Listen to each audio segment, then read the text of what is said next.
नमस्कार, आप सभी का स्वागत है मेरे channel the mirror of truth पे। और इस वीडियो में हम बात करने जा रहे हैं सेल मेम्ब्रेन के बारे में। सेल मेम्ब्रेन को हम प्लाज्मा मेम्ब्रेन भी कहते हैं और ये काफ़ी महत्वपूर्ण ऑर्गेनेल होता है जो हमें सेल के अंदर दिखाई देता है, वो कोई भी सेल हो, यूकैरियोटिक हो या प्रोकैरियोटिक हो। सेल मेम्ब्रेन की बात करें तो सेल मेम्ब्रेन को प्लाज्मा मेम्ब्रेन, प्लाज्मालीमा, यूनिट मेम्ब्रेन या साइटोप्लाज्मिक मेम्ब्रेन भी कहा जाता है। ये इनर मोस्ट लेयर होती है जो सेल को आउटर इन्वायरमेंट से प्रोटेक्ट करता है, और ये हमें एक पतले सेक्शन की तरह इलेक्ट्रॉन माइक्रोस्कोप में दिखाई देती है, जहाँ पे 3 लेयर होते हैं, जिसमें 2 लेयर लिपिड के और 1 लेयर प्रोटीन का होता है। इसकी थिकनेस 7.5 से 10 नैनोमीटर की होती है।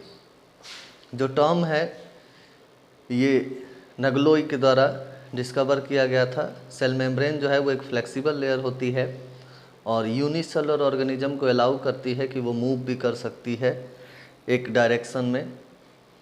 केमिकल कंपोजिशन की बात करें तो लिपिड एक केमिकल कंपोजिशन है।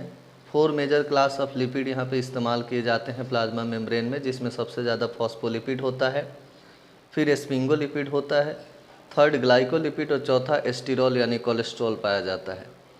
सारे जो हैं वो एम्फीपैथिक होते हैं। कोलेस्ट्रॉल ज़्यादातर होता है मैमेलियन सेल में, प्रोकैरियोटिक सेल में नहीं होता है।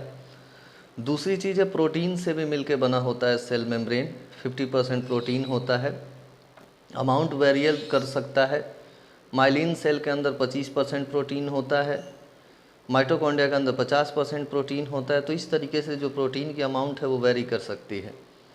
एंजाइम भी प्रेजेंट होते हैं, जैसे कि acetyl phosphatase, acid phosphatase, ATPase, RNase, maltase, lactase, ये सारे एंजाइम्स होते हैं।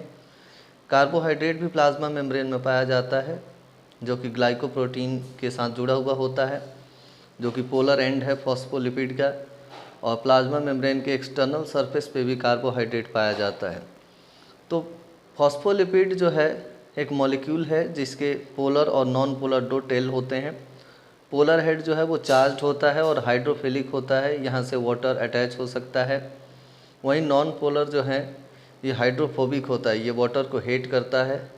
यहाँ पे 2 इनवर्ड्स की तरफ फैटी एसिड चेन जो है वो पाए जाते हैं। The phospholipid placed in water from spherical bilayer, जब वाटर में देखें तो स्फेरिकल बाइलेयर की दिखाई देती है। फॉस्फोलिपिड के 2 एंड यहाँ पे दिखाए गए हैं, पोलर एंड और non polar and. Polar and hydrophilic की तरह काम करता है।